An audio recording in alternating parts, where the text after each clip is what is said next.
I am so happy to be back on live. I just saw someone, Sebastian, said, "You love this content," something that I had posted. Let me know exactly what it is. I hope you do run in here, Sebastian, because I just saw your comment where you said, "I love this content, but I don't know exactly which piece of content you're speaking about." So hopefully you'll jump in here. And Mag, ran in here so fast. It's about time because you weren't in the day before yesterday's live. I mean, I was waiting for you the whole hour and a half and you weren't there. So it's always nice to see the ominous figure that you are with the black hoodie. I am happy that you are here, and it's almost that time. It's the end of the year, holidays. If you are in the US, you would be celebrating a day where people eat turkeys. For myself, I don't really celebrate Thanksgiving. In fact, I don't.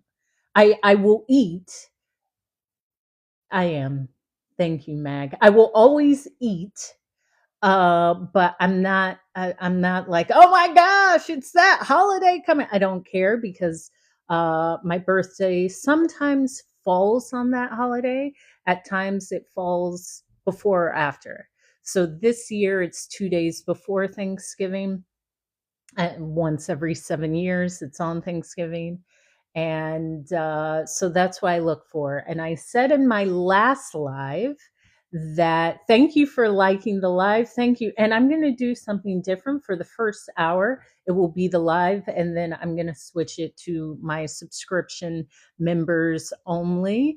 Why are you asking all these questions immediately? Whoa.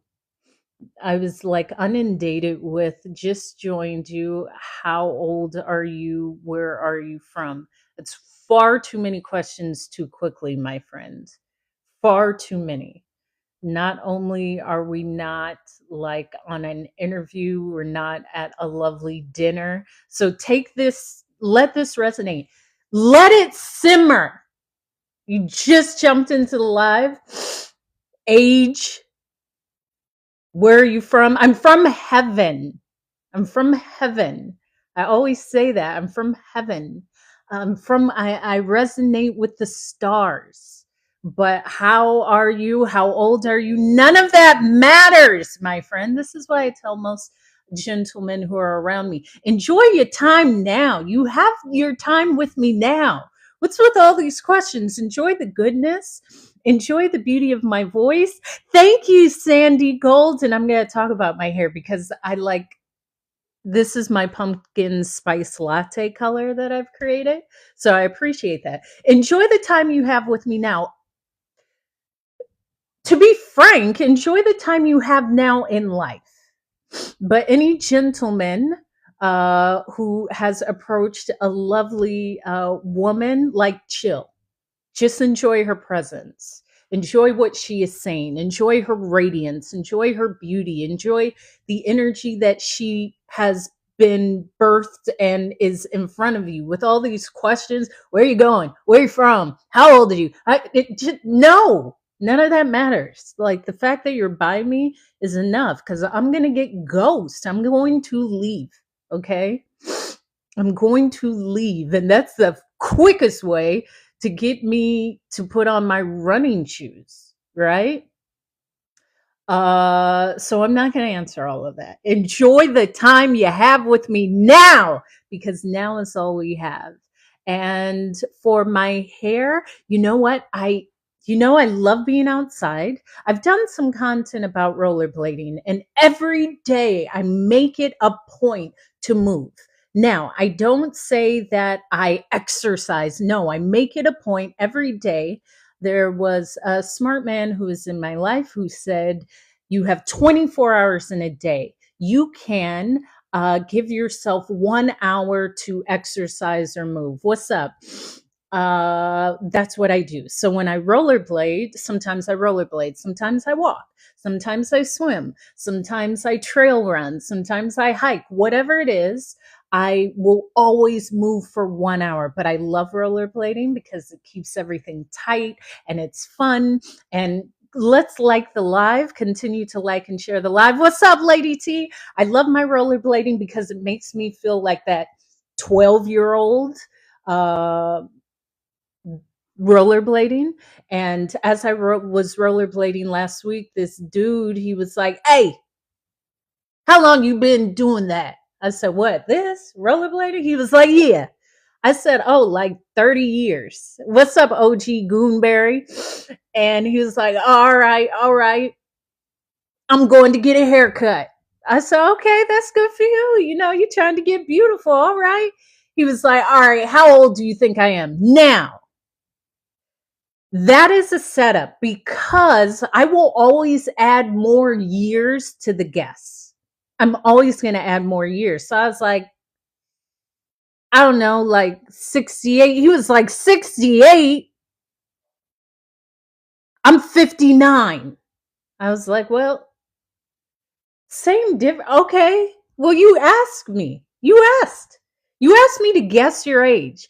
So it's, and I laugh about that because I would never be offended, although I make it look good. You asked me to guess your age, so I guessed, sir. What's up, CeeLos?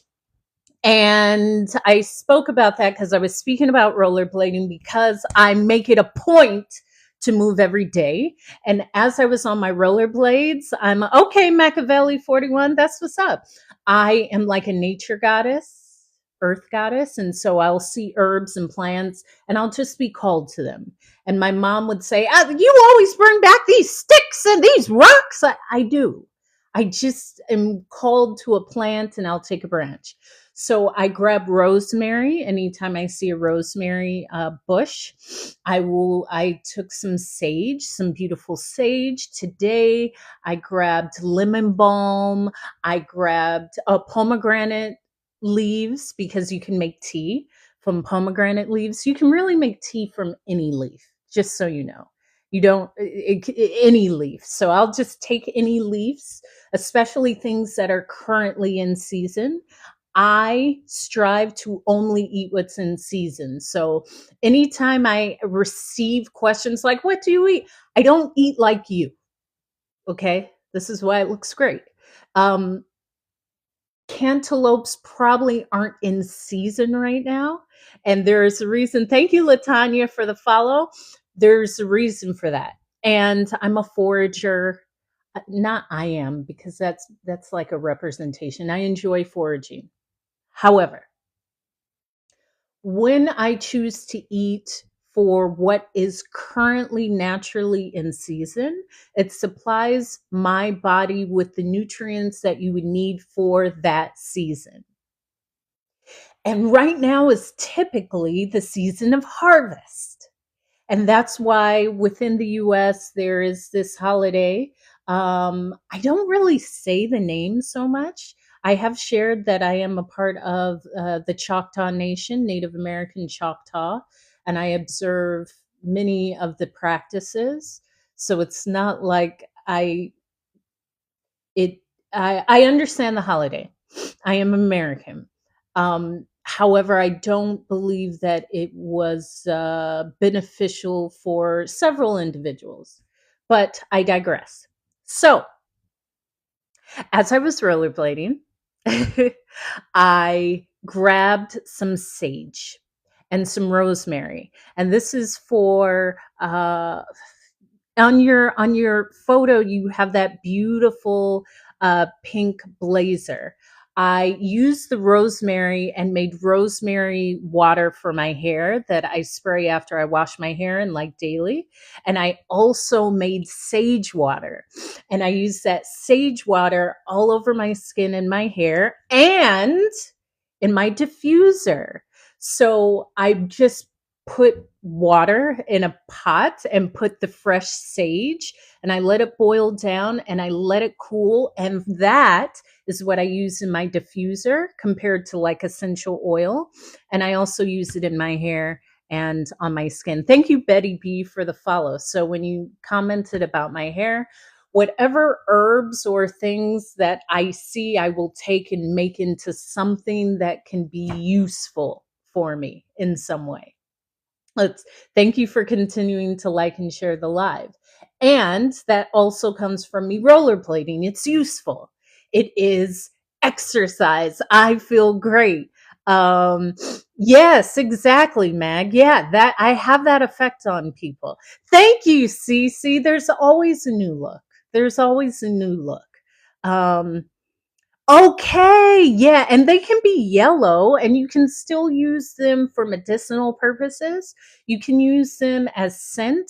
I actually use all these herbs and branches and leaves as like natural Glade plugins because I have what's up, Yasmin? Thank you, Ant Man. Thank you.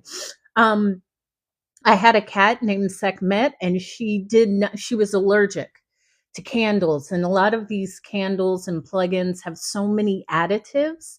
They may not be the best for pets' respiratory systems as well as ours. So I would go and pick rosemary, and I would pick sage, and I would pick lemon balm, and I would grab orange leaves or lemon leaves or these branches and put them around the house. Oh, I also picked eucalyptus today and just naturally let it dry out, and it just has this beautiful fragrance. Lots of lavender. You know, I'm always picking lavender. I have it everywhere. I made lavender syrup, simple syrup, to make lavender lemonade. Yeah, and eucalyptus you can put in the shower. Oh, I better be. I better be. So I was sharing that because yes, eucalyptus in the shower, and I just take the leaves and put them like in beautiful decorative bowls, and it naturally scents wherever I am. It's also in my car. Like it smells like a apothecary because that's what these herbs do. And they also have other properties. But whatever I'm pulled to, I listen and I go. And it's the same thing with life. A lot of times we're pulled to something, but we will second guess it. And we will say, well, why? Thank you, Vladimir, for the follow. Why am I pulled to this? Why am I doing this? Why does this have a calling for me? Why is this resonating for me? And I would suggest to not question, because as human beings, some of the least beneficial choices we make is not allowing something that is guiding us to be the lead. We think, oh, I need to figure this out. Oh, I'm smarter than this. I don't know why I naturally do this. Maybe your intuition or your higher self or the God in you, whatever you want to label it, is leading you. Thank you, Miss Nieces, for the follow. And how powerful that is, because I do believe, thank you, Herbal Bush House. I do all remedies. Here's the thing. I am the natural home remedy. I am the remedy. I said this in the last live. We are it. We are the magic. We are the blessing. We are the manifestation. We are that thing. We are it. Everything else is just the extra. But if you go forward knowing that you are the main component for change, you are the main component for what you want in life, you are the main component to become magnetized for that thing or that person or that job or that dream or whatever you believe, then it's already done. But also often it's thought that I need more. I need something outside of me. I need the accolades. I need the people that I deem that are better or smarter or more beautiful than me. There you are, Sandy Golds. You had said the compliment about my hair, so that's why I mentioned that. Thank you. But it's you. Side note, that's why I said in my TED Talk that you can see in my link in bio. And I truly believe that because as a speaker, I have a deep knowing that we are it. Each and every one of us have the magic to create what we want, or the bless, whatever you want to label as. Thank you, Star Muse, for the rose. As a man thinketh. I'm one of the, I didn't think that book was that great. I enjoyed reading the book. I've read it several times. However, as a man thinketh, I did not think that it was this life-changing bit of information. But I do believe your thoughts create. Thank you, Star Muse, for the heart hands. Woo! Thank you. Or the hand hearts. And as I was out today, I went to deposit some money in the bank and I had like ones. And I went to deposit it and I saw that it did not count all of the ones that I had. And some people would say, well, it was just $1. You could just enter, yes, that's the correct total, and go on. And I thought, no, it may just be $1, but I want that to be included in the count. And so I had to have it give me all of the cash back and do it again. And I had to do it about 4 times. Now I'm sharing this because there's several levels to this. The first level is there's so many people that would say it was just $1. Oh, well, and they would have just accepted that. So that's one level of people. Then the second level would have said, wait a minute, I've had to take out all of the cash. Thank you, Blessed. I look amazing and different. Of course, that's the point. Yeah. The second level would have said, I'm not going to keep putting in this money and taking it out, putting in this money and taking it out, putting in this money and taking it out. So one group of people would have said, it's only $1, I'll let it fly. All right, I wasn't in that group. The second group of people would have said, you know what, this is taking too much time. So I'm just not going to do this. If it doesn't catch every bill, that $1 bill, oh well. Then there's that third group that will get past. They won't accept it's only $1. They won't accept this is too many chances, because they will only accept, thank you. Yeah. Oh, I take a compliment. I'm worthy of all compliments. Yes, Star Muse. Thank you. And I'll get back to the cash thing because I love talking about some money. I love me some cash, okay? That comes down to worthiness and how much I love myself and how much I like myself and how much I value myself. Because you can gauge how someone values themselves by their response to a compliment. Oh, you look beautiful. No, I don't. I feel terrible. I got up late today. Listen, girl, I didn't ask you what time you got up today. I told you that you look beautiful. If the immediate response is, I have to push that off, that is a telltale sign of how you feel about yourself. Here's the other thing. If the person is actually a deplorable human being, they can recognize that and use that to their advantage. What's up, Reiki? What's up? What's up? What's up? That is my favorite Sephora associate. And I see all of your, thank you. I see all of your reposts and they're so funny and I like them. So I am so happy to see you in my live. But to accept the compliment, I think Reiki had shared a compliment when I last saw her in Sephora. You have to be able to understand the goodness that you are. You have to understand you were here for a reason. You were born for a reason. You exist for a reason. If someone compliments you and your immediate response is, no, it's not, go work on yourself.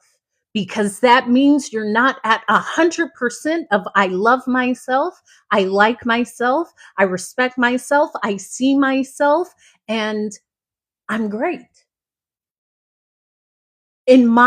From my perspective, That is the most beautiful aspect of everyone, to be like, yeah, of course I love and like myself. That is not always the feeling, but there is no way I'm going to walk around like that every day. That's too heavy. You can feel it, you can sense it in people. And some of you mofos is twisted, and I'm not around you for that reason, because more than that, you don't even trust yourself. I see it in every. Should I turn here? I've never been here. Neither have I. Make the turn. Nothing's going to happen. But the most impactful statement you can make for yourself is just being okay with yourself, being okay with your past, dreaming about your future, accepting the beauty that you are. Because why not? What, I'm going to obsess over a celebrity or someone else? No, my beauty, my faith, my love, my life, my reassurance goes back into me. I'm a professional speaker. You want me to be walking around here like I'm not the best? I am the best. I will ensure that when you walk away from me, you're going to be like, gosh, if she feels like that, yeah, I feel the best about myself too. As you should. And it goes to what I was saying about the ATM. So I went to deposit some cash and it didn't count just $1 bill. And I was explaining how there's a group of people that would say, well, it was just $1. I'll accept that it didn't count every bill because it's only $1. I'm not in that group. Then the second group, when I had to take it out and put it back in for almost 5 times, some people would say, this is taking too long. I'm frustrated. Why is this happening? This shouldn't. I don't care about that. This is my money. Why would where am I going? What is the rush? I have all the time in the world. Ask yourself that. I see so many people just like, this is taking too much time. Well, why? Uh, all you have to shift is the thought of, you have the time. I always have the time. So got past the $1 that wasn't collected, got past the 4 times that I had to reinsert all of the bills. And yeah, that happens too. No, here's the thing, whatever happens, I don't care. I have time to correct it. I'm not going to get upset at anything. This also comes from my flight attendant background. Let's continue to like the live. We have 138 people in the live. We can easily get this live up to 10,000 mag with ease, if not more. It did finally take the dollar. It did finally take the total amount. And I walked away with that lesson. First of all, it takes what it takes. It takes what it takes. In that moment, there was nothing that was going to derail me from getting the full amount to be counted. That was it. And that may be the lesson, because you may want something, but you think, I have that thing in front of me, that barrier. I'm not going to do it. Well, you don't want it that much. You don't want it that badly. If there's one barrier that prevents you from getting you what you want, you don't want it that much. I will do whatever it takes. Everyone would have had bounce checks for all 5 of us. Well, what's one bounce check? We've had one bounce check. So what? I mean, ultimately, if it is a problem of the server or the machine, that can be reversed. Even that, I've had that happen. I will take my time. I am the queen of taking time and sitting on the phone to have something corrected. Yeah, possibly. I'm the preacher of hope. Yeah, I don't see that as okay, I take that. So it takes what it takes. But then I said, okay, let me stop on my way back and grab my favorite snack, which is oatmeal. I don't know if anyone knows, but I just eat raw oats like a horse. I love it. Yeah, I take it as a compliment. I take everything as a compliment. So I went in the shop and I think it was 379, and I went and I bought it and it rang up as 399. Now again, someone else would say, well, it was only 20 cents. It was only 20 cents. I mean, I'm going to not me. And it's the simple fact of, well, I know the value. I know the value. It's just like the value of myself. I know the value of me. So I'm never going to undervalue myself. I will never undervalue myself. And there are individuals that will. And what I mean is, yeah, not me. I watched my father do this all the time. But it was that simple act of, well, no, I'm still here. I'm in the parking lot. I checked the receipt. It was a 20-cent difference, not a problem. Because when I go in, now they're just going to give it to me for free. It's all of the what I'm sharing is checks and balances and value. When you value yourself, you will not undervalue yourself, meaning I value myself and I know my worth, so I will not accept, especially from myself, less than my value. And how I treat myself is how others treat and see me. So if I treat myself, thank you, Star Muse. Yeah, well, that's what I do as a speaker. I appreciate that you find value in it. When I value myself, I will only be seen as that. So when I just received that compliment, like that was a great way of you sharing that. Well, yeah, because I know the value in the lesson. I know the value of me. If I didn't value myself, then maybe I wouldn't value the fact that it was only 20 cents overcharged. But I know it's not even high standards, it's the standard. Listen here, me as the speaker, let me share this with you because a lot of these sayings are BS. I don't have high standards. That is the standard. There is a difference.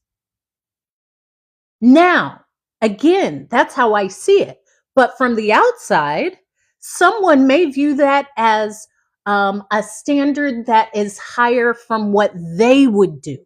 And that is the difference. So when you hear someone say those are too high of standards, that just means from that person's perspective of how they value themselves, that is a higher value of how they show up in the world.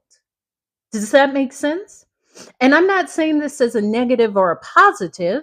It's just to understand that even accepting that, you've grown. That's wisdom. It's not that you have high standards. It's just that the person outside of you sees that how you value yourself is more than how they may value themselves. And again, that's not a negative thing. That's just a space of wisdom. However, to value myself means if it doesn't fit the standard, it ain't for me. It's not for me. So when I speak about going rollerblading every day for an hour or whatever way that I move my body, because I don't even call it exercise, it's movement, whether it's swimming, hiking. I had contacted my friend. Exactly. That's what I was getting to, Star Muse. Hey, slow down. I'm trying to pace my talk. How do you see where I was going? How did you see where I was going? I have a friend of mine who actually helps train professional, I believe pole dancing now is or was at one time had like Olympic. Well, yeah, you're wise. It was a category in the Olympics, and she trains professional pole dancers, and she's been doing it for years. And in my last home, I had a pole, and I love it because it's just the pole workout. Your abs, your core is like the best. And it is challenging. It is challenging, but I love it. So I had messaged her and said, hey, I know you sell poles and I'm looking for another one. And so we started talking about that. But and I value her. And that's where I was going, because I value her because she's always seen me. She's always, and she's still a flight attendant. I had spoken to her, and she had just came in from New Delhi, and she was sending me all these great messages because she knows my birthday is the 26th. And she was like, Hope, I love you. And I love that you identify what you want and you go for it. And you don't have to describe it to people, and you don't have to pacify people. You just are passionate for what you do and you go for it. And it's refreshing. And as Star Muse was saying, to value yourself is how your value shows up in all of your relationships. What's up, Detroit Sean? Not just thank you, Faceless Finance Fables. Faceless Finance Fables. Faceless Finance Fables. Faceless, say that 10 times fast. It is. It is. My birthday is on Tuesday. I'm a Sag. And Sag season started today. Woo! I'm so happy about it. That's why you see all this energy. So how you value and show up for yourself is how you will show up for others, and actually how people show up for you in relationships. And it doesn't have to be romantic. It can be friendship. It could be family dynamics. Excellent. Why wouldn't you be happy to see me? I'm a vision. I'm a vision. So when you have a standard, and I've spoken about this, I don't have negative stories, especially about romantic relationships, because I don't easily enter romantic relationships. I really enjoy my life, but also I know what's for me and I know what's not for me. Um, and when that is the case, I'm not searching. When I'm aligned with someone who's brought into my reality and it works, it's great. Outside of that, I'm never searching. Um, it just, it's easy. And I say that because my standard is just the standard. It's not high standards. It's not anything else in my standard. If it doesn't fit my standard, that's okay. It's not for me. I don't ask someone to change to my standard. I don't request anyone to change my standard. Here's the thing, it's like taking a walk. If you take a walk with someone, two things happen. Either you go at the pace of the person, or the person goes at your pace. I'm setting the pace, which means if the standard is not recognized and fulfilled, that's okay. It's just not for me. I'm not going to get mad and yell and say, why don't you do this? And you should do. People do what they want to do, what they feel valued to do, what they feel inclined to do. Outside of that, that ain't it. Period. That makes, you see how easy that makes it? That makes it very easy. Can you imagine arguing with a vegetarian on why they don't eat meat? Like, I wish you would eat meat. You should eat meat. Well, no, I don't eat meat. That's crazy for you to ask me that.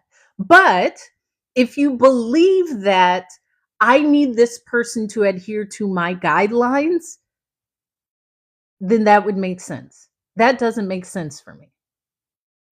And also, that's very, thank you, Angela, for the follow. That's very easy for me to say that's just not for me.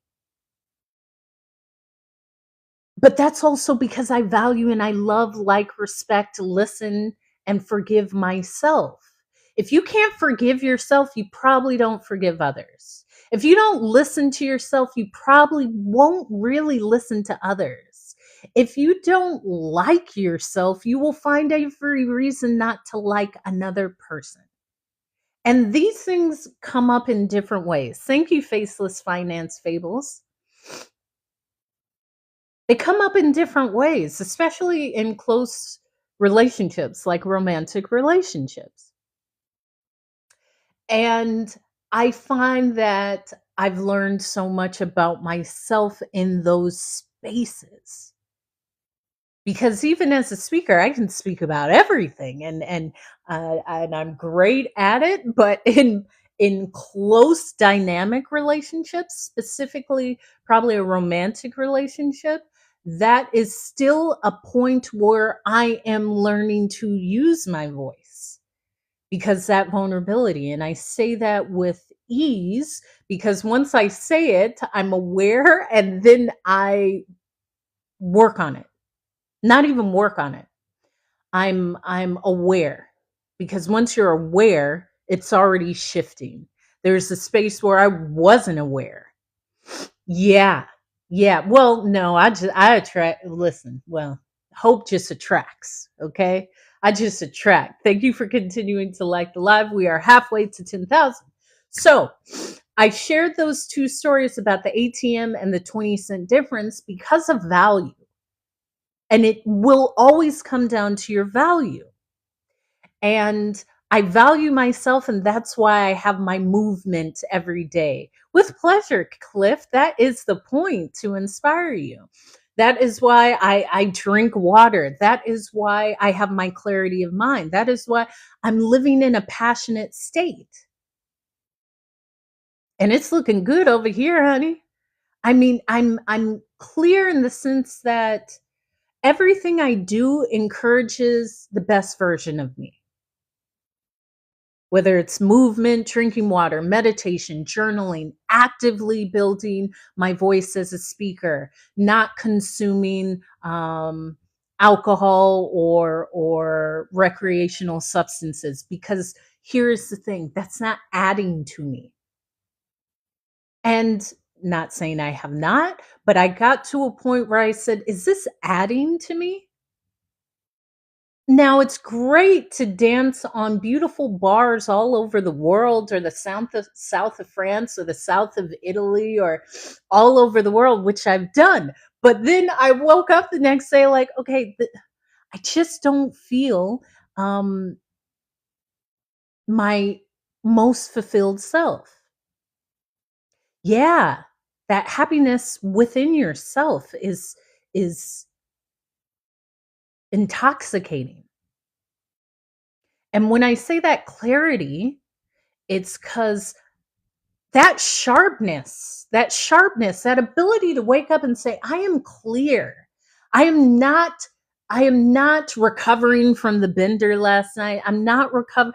I am just clear, waking up and knowing that initially today's a great day because I choose for it.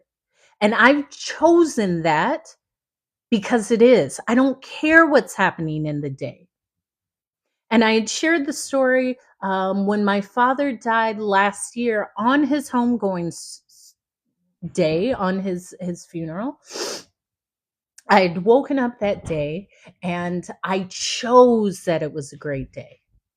I did not allow the label of what was happening that day to cloud the judgment of the day.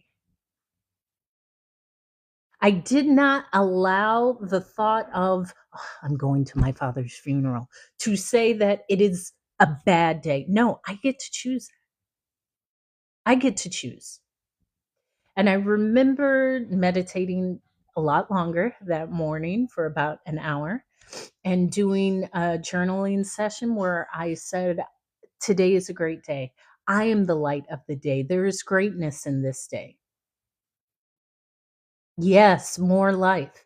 Choosing.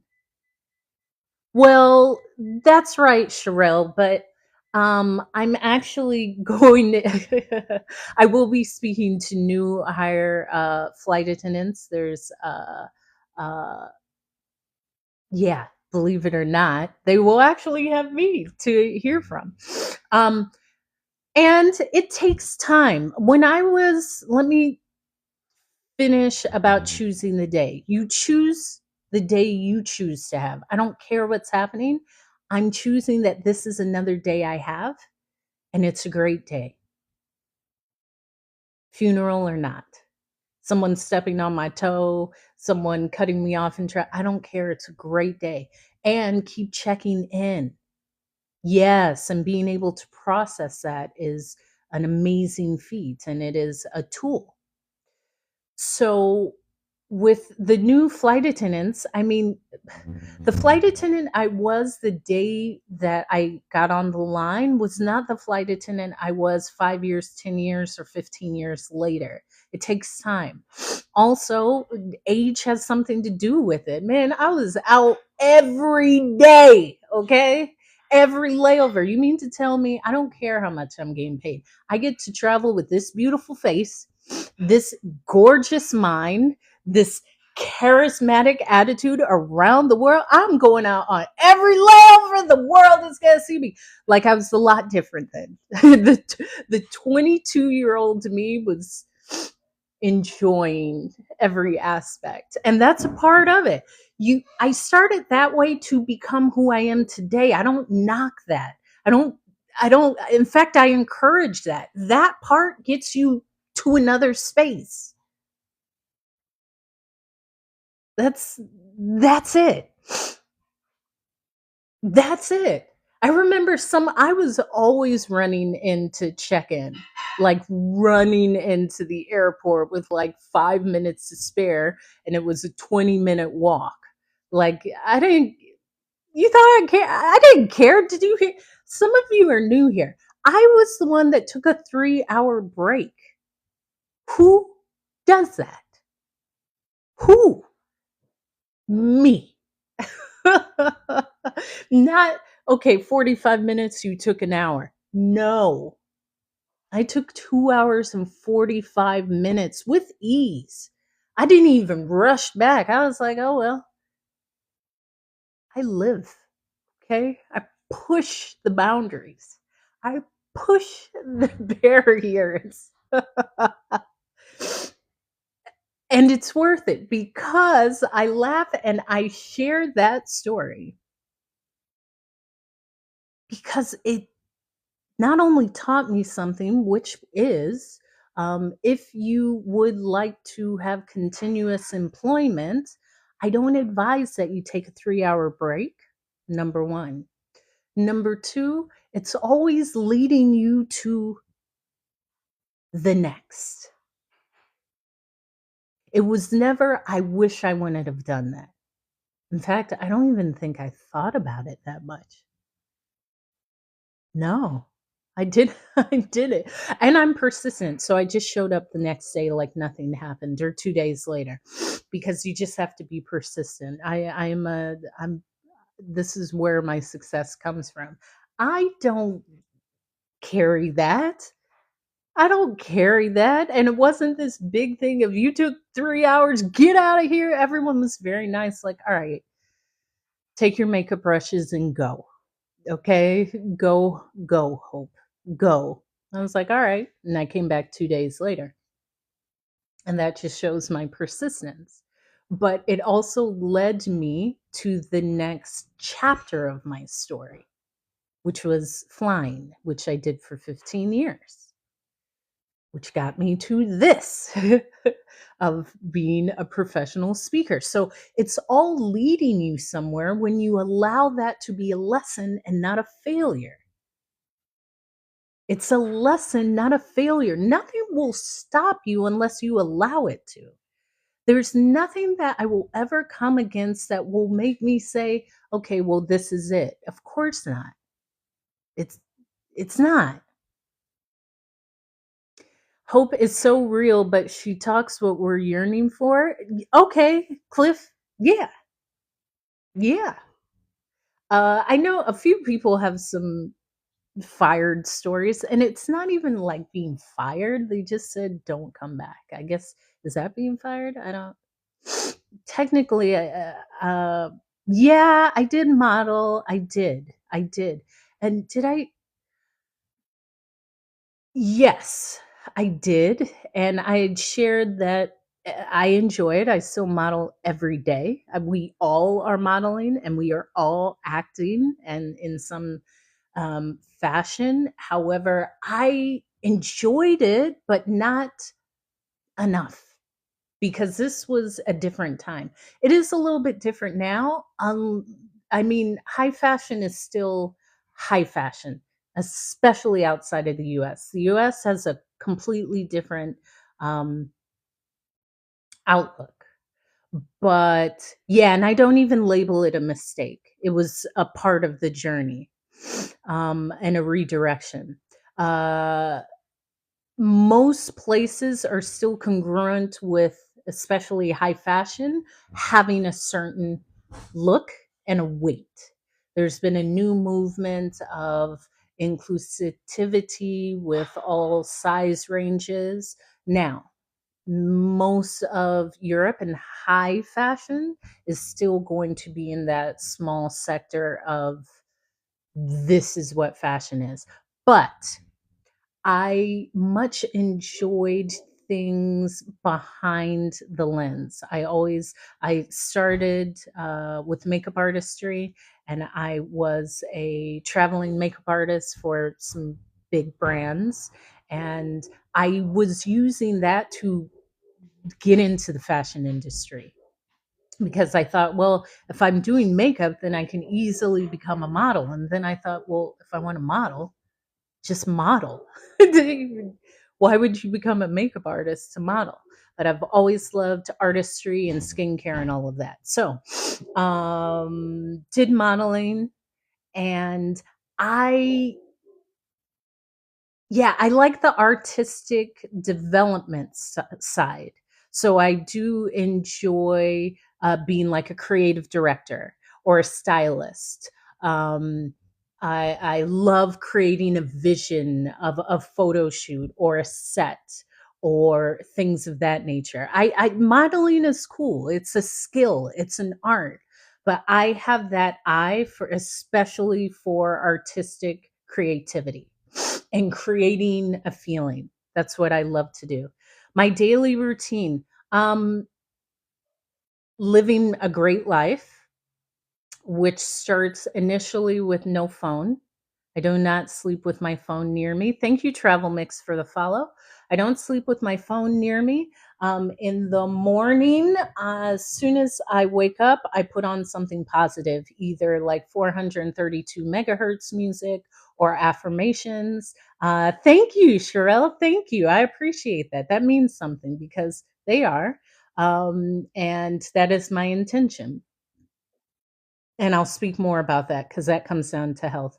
So as soon as I wake up, no phone, either subliminals, positive subliminals, um, positive affirmations, or just a word of positivity. So Les Brown or something for that first hour or two.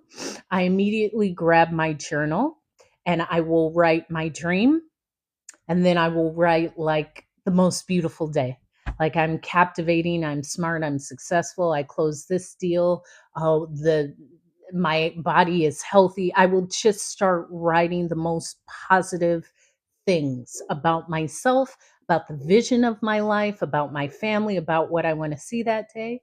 And then yes, yes, yes. Ooh, I can talk about that. Yes.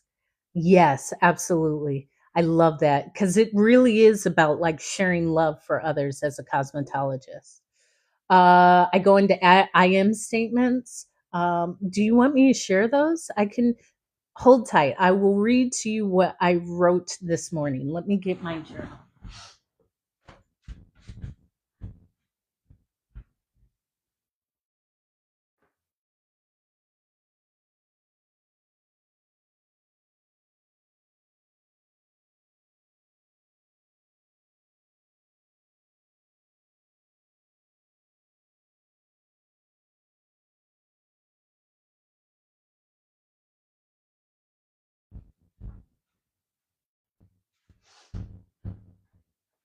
You know, I'm big with my journaling.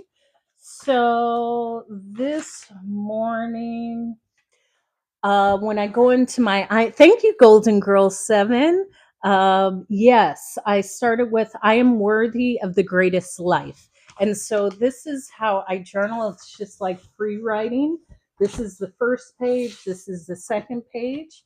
So my I am statements are always powerful. And this is right after I wake up, because right when you wake up, your brain is at its most impressionable state. So when you grab your phone and you go on this app, or you look at emails, or you start thinking about all the negative things, I got to pay this bill, you're subconsciously programming yourself into that for the day. I do not do any of that. That's purposely why I do not have my phone in my room. I don't care if someone transitioned. I will figure that out after I journal and meditate and prepare myself for the day. So, I will read you my I am statements. I am worthy of the greatest life. I am committed to living the absolute best life. You try to run to the park. Yeah, yeah. After I do all of this, then I go and I move my body. I am committed to living the absolute best life. And then I'll like read these out loud. So this is right what I do when I wake up. Oh, yeah, mudras. Yes, and the hand positions, which is very powerful. Um, Funny enough, we were talking about standards. I wrote, I have high standards and I walk away when my standards are not met. So often life will mirror us with what we are putting out. So we were talking about standards, and that's what I wrote this morning in my journal. I have high standards and I walk away when my standards are not met. I am a goddess. I am a winning mindset. I glow with happiness and the absolute best life. I do what I love, and prosperity flows to me in every way. I am the prize. I am the favorite, the best, the only one, the best choice. You see why I'm walking around like this? This is what I'm impress into my brain as soon as I wake up. My energy is full of sexy, alluring, powerful, amazing and mesmerizing. What else? I don't settle. I have built my dream life. Uh, Today is magical, and I am the magic.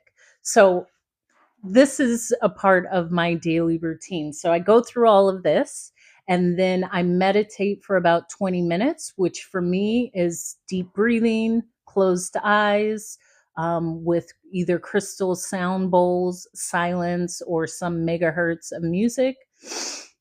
Kind of set my intention, like zone out, feel the magnetism, because I'll feel like tingling in my hands and my feet. That's when I know, okay, ready for a great day. I go into the mirror and I say, I love myself. I love you, Hope. You just incredible. Today is incredible. Why not you? I pump myself up. I drink some water. I speak these affirmations into water. And then I go floss, brush my teeth, scrape my tongue, put on workout clothes, and go outside. So that's the first hour or two of the day. After water, I may have tea. That's what's up, Hero. What's up? Um, I usually have tea, but tomorrow I will have celery juice. I will make celery juice with the cold press, just because when I feel my skin is calling for it or something is calling for it, I will make some sort of juice. Outside of that, as I've stated, I'm not going to actively like drink juice out of a bottle, because it doesn't taste good. It always tastes better for me to make it. And then I go on with my day. And then I have another, this was one of my dad's legal pads that I feel has so much power, because when we had to go through his office stuff, I took a lot of his legal pads. My dad would write a lot of things. So I make a lot of lists during the day, and I will go through and check in and say, I'm the best. Today's a great day. I have completed such and such. I am hydrated. Like, instead of going on this app, I will just write like 5 to 10 affirmations. Um, exactly. Exactly. That's also because you are the love that you are. And I'm referring to Star Muse astrology because, and I said this to myself, I am that love that I seek. And because I am it, it's already me, which means it's going to be pulled to me.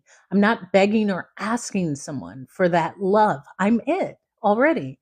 And I show it to myself by the decision to hydrate myself, by the decision to do affirmations or prayer or meditations or whatever practice you have, by that decision to move my body, by that decision to trust myself when I know something is no longer for me. That is showing me that I love me. And because I love me, I'm the love of my life. Why wouldn't the love of my life naturally just be me or be attracted to? Of course. And that's why when I shared, like, people just are attracted into my presence, it's because I'm already it. I'm not searching for it. Often individuals are just searching for what they think they want, what they think will make them feel better, but it starts with you. And until that is the case, it's going to be lessons. Thank you on the go 444. It's just going to be lessons. And that's even with myself. I remember saying, oh, yeah, this is not what I want. So if I continue saying yes to this, that's signaling to the universe or God or the angel, whatever you fill in the blank, that give her more of this. No, this is actually not what I want. This is not what I want at all. So I actually have to say no to this to allow the space to be free for what I want to come, but for also the universe to say, oh, she doesn't want that. This is what she wants because she said no to that. So that's not good enough. But if you continue to say yes to what you don't want, you will just continue to receive more of what you don't want. If you continue to settle or say this is good enough, or I know it's not, but I can't get anything better, I'm not worthy of it, I don't think the person that I want wants me, and it's never a person, it's actually the thing. It's the love or the respect, or it's something within ourselves. I don't know. This is, to each person, it's an individual story. Um, But for myself, I had said, oh, I'm already the love that I seek because I said no to what was presented to me. And because I'm the love that I seek, I don't have to look for it. It's me. I will attract it. That's it. Love by Aisha. And then love comes in. Thank you. See, and that's how quickly love just comes in. I'm also, you also have to be certain that you will get it. Yes, and just from your profile picture, you look beautiful. Yeah, over the years, I had others ask if I was jealous. I'd be like, why? No other is the love of her life like I. Exactly. And look, that happens too. I don't see any of these things as spaces where you will not learn from. And I don't like, jealousy at times can be seen as such a negative trait. Well, no, you like the person, you're attracted to the person, you love the person, you may feel it. If you see someone, I guess, I don't know, but I don't, that's kind of normal. Now, if you allow that to become uh hurtful in some way to your partner, that may be a lesson to be learned from. But even that is the lesson. It's all a lesson. When I tell you I was let go, quote unquote, fired for taking a 3-hour break. That was the lesson. I don't say they shouldn't have fired me. Of course they did. I was gone for 3 hours. But that's what led me to becoming a flight attendant for those 15 years. What if I never did that? There is no what if, because I did. And when someone earlier said you should talk to those new flight attendants, I actually am. That's a new endeavor that I've been asked to do. However, people learn in the doing. And this is why I actively accepted that, because I know how that is to go through the journey of flying and what it was at a 22 as a 22-year-old starting. Thank you, Star Muse, for liking and sharing the live. And then 5 bases in 70 countries later. It takes time. Also, yeah, some of these mofos are rude. They are. This is why they're the training that I will speak to them about incorporates humor as well, because that profession and that job is not like working at Target. It is unlike any other profession. It doesn't have regular hours, rule. There's not even whatever your set pay is not even a set pay, because you have several other factors. It's a completely different world.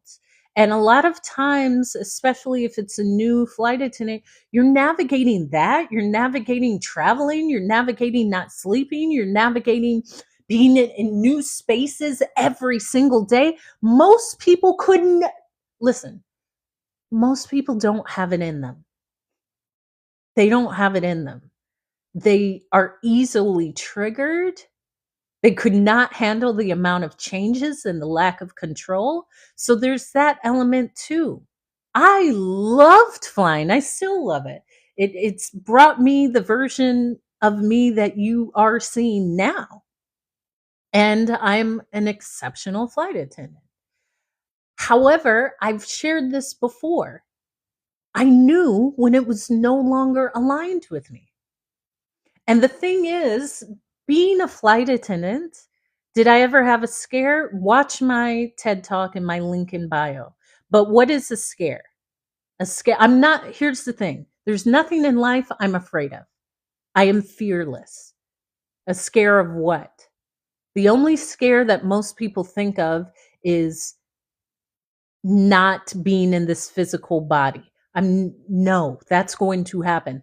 I live that with the thought of knowing one day I will not be here.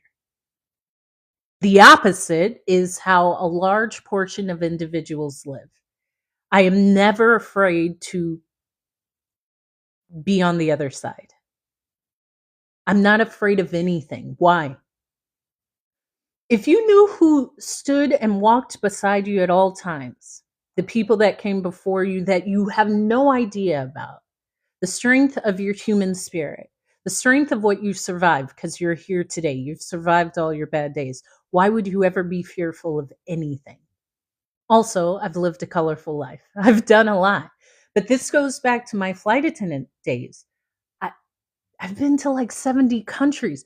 There's nothing that scares me. I've been in so many different ways of life that I know there's so many different ways to live life that there's nothing that anyone does, whether it's the way they live their life, their religion, their sexual orientation, their thought, that is for an individual to hold. That has nothing to do with me. No, I am absolutely fearless. Just a minute. Let me do this thing from TikTok.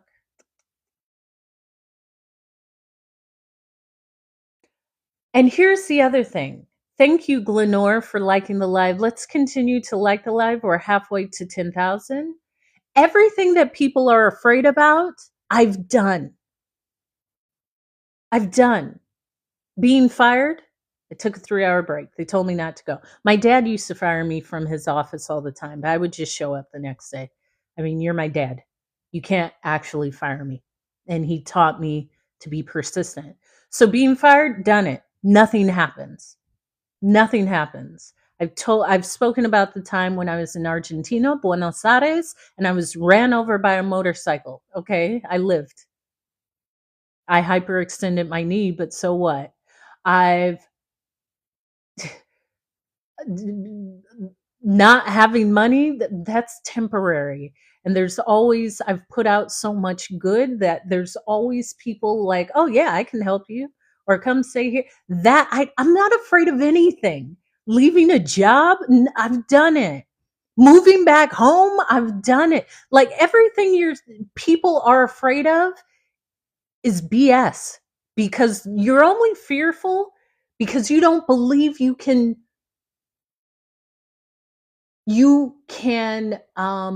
rise above it. I can. And what even strengthened me more is like the death of my father, that most people fear the loss of their parents or guardians or people close to them. I don't, I've done that. There's nothing that I will not thrive from. I didn't say survive. I said thrive from. Thrive. Being lost in a country where you don't know the language, I've done it. Learning a language and feeling embarrassed and not knowing how to conjugate, I've done it. Breaking up with someone and not know, I've done it. You name it, I've done it. I thrive. There's nothing I'm afraid of. I've been on a plane where they said, well, we may have to crash.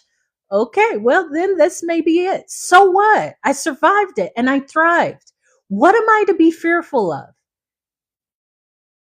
That someone doesn't like me? I don't care about that.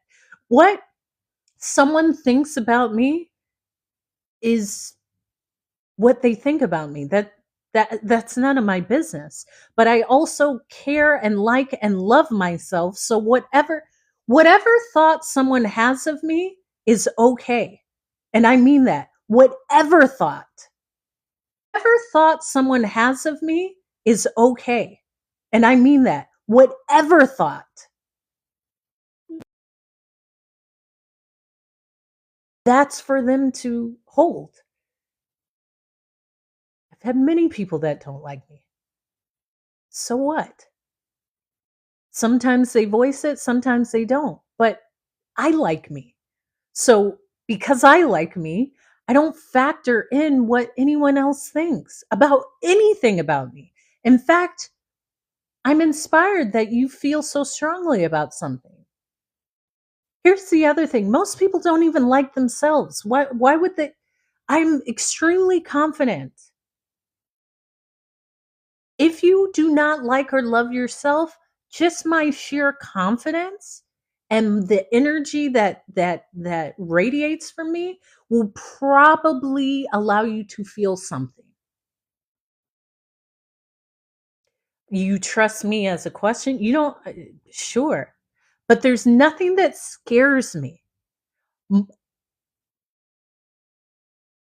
People just don't trust themselves. I don't know what to do. Okay, well, choose one. Choose an outcome and just do it.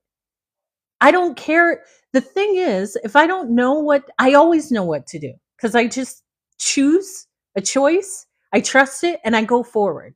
I never say, is this the right choice? If I make the right choice, will this work? If it does, I don't care about any of that. I survive everything. I've been kicked out of a country. I've been banned. I've technically been homeless, but not like homeless on the street. It's like homeless. Oh, okay, I'm here. Hey, sister, can I come stay with you? I'm do you hear what I'm saying? You're only fearful because you don't know the beauty and the strength and the radiance that you hold. You believe it's in everything else. You believe it's in money. You believe it's in the belief of what others think of you. You believe it's how I don't care about any of that. I know my greatness and it's not what I look like. It's actually what we all have that's not seen. That's not seen. Here's the other thing. When I say I live a great life, I live an exceptional life. I don't struggle. Even if I was struggling, it's not a struggle because I'm grateful for every moment. I am grateful. Every place that I've added to, I've only worked dream occupations. Thank you, Jay, for sharing the live. I've never done anything I don't. First of all, my parents could tell you, I'm not going to do anything I don't want to do. I'm not doing anything that I don't want to do, even as a kid. So you think as an adult, I'm going to do something that I don't want to do? Kick rocks. No, this is my story. I get to write it. Well, you should go to this college. I don't care what you think. I don't even want to go to college. I am the smartest person in the universe by me, my standards. And I'm smart just because I say it and I believe it and I learn and I adapt and I grow. I don't care what anyone thinks about me. But I'm also like gracious. People wouldn't often say Hope is a bully and she took my orange juice. No one's even gonna say that. I don't trample other people's flowers. There's also that.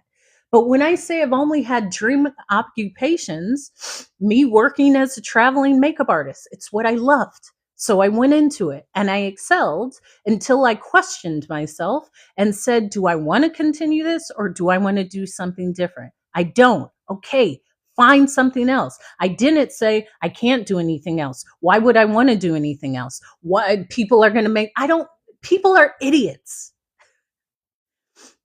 So I left. I left. And I excelled pretty quickly because I'm exceptional. But once I know I don't want to do it, I act very quickly. I don't sit with it. And I had shared that when I initially started working at the department store and the cosmetics, we get gratis, which is every 6 months. I think we would get like $300 to $500 worth of free product, and all the other counters you could go get, the testers or the fragrances, which is great. And there was a moment where I said, now I no longer get that for free. So what? I'll make so much money that I'll just buy it. And I still have friends here who will give me free stuff because I'm friends with makeup artists. But that's what I was talking about at the ATM. There's different groups. Some groups would say, well, I don't want to lose out on that benefit. I don't want to lose the benefit of the free stuff, so I'm not going to leave. That's not going to keep me. It's time for me to move on. It's time for me to grow and go. And I briefly hostess at a restaurant and got met someone, and then within a few months I was with the carrier. Well, comfort's not a bad thing, but most people aren't even comfortable. They're doing the stuff they hate. Ask most people about their relationships and their occupations. They don't want to be there, but they're too afraid to leave. That is the biggest difference with me. I am not afraid to leave. The biggest difference is I am not afraid to leave. I'm not afraid to leave a person, an occupation, a place. Oh, you're living in DC. I would never leave there. It's not for me. It's great, but there's something more. Move to London. That's great. I would never leave. Yeah, well, I want to try out Paris. That's great. I would never leave. Okay, well, I actually got kicked out of the UK. Well, now I'm in New York, which I never wanted to live in New York. I'd been in New York several times because my sister lives there. I don't think it's the greatest place. It's probably one of a top city in the US, but it's not the best city. I don't, I'm not a big fan of New York, but I lived there for several years. But when I'm sharing this, it's so many people are afraid of leaving. I don't want to leave New York. Well, there's a whole world. I've been gallivanting the entire world. What do I think about Boston? Nothing. I don't. I don't think about Boston. Boston's not really on my radar. It's cool, but I don't think about it. My niece loved her time there.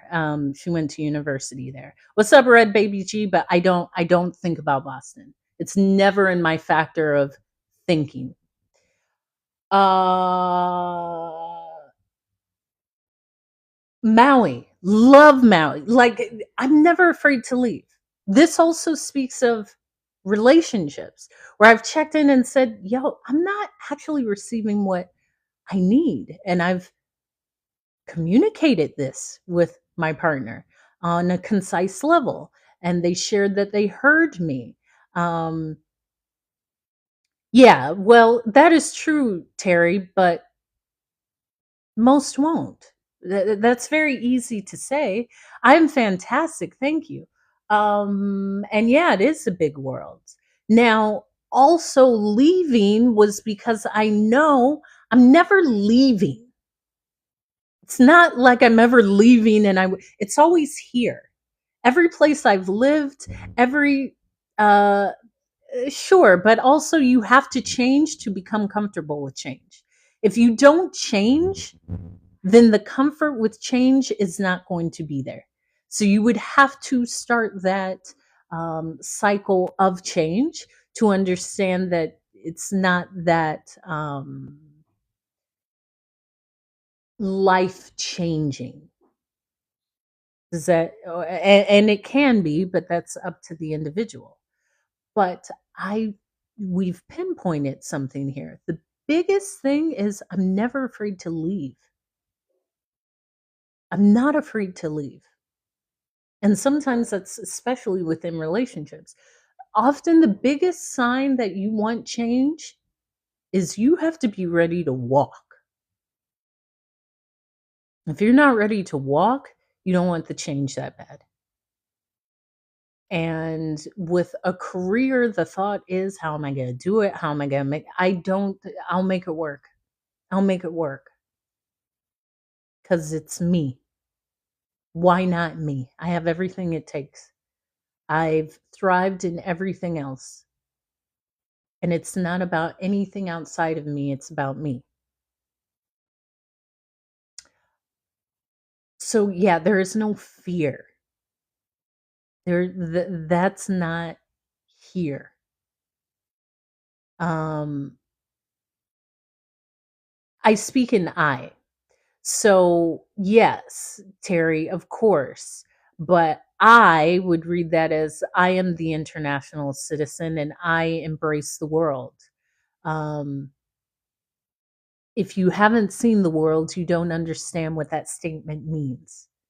When you're the international citizen, you understand that. But if you haven't left your city or county, that is like speaking Cantonese. That doesn't even register. So, again, a lot of times exceptional storytellers speak in fables because not everyone has your understanding. I don't, sure, why not, Zell? Yeah, I love that. I have a wonderful view of your cranial structure. Yes, my forehead is beautiful. Do I ever just chill? I don't know what that means. You would have to like clarify that. Um Not everyone has your experience, your wisdom, or your view on the world. And that especially comes from my travels.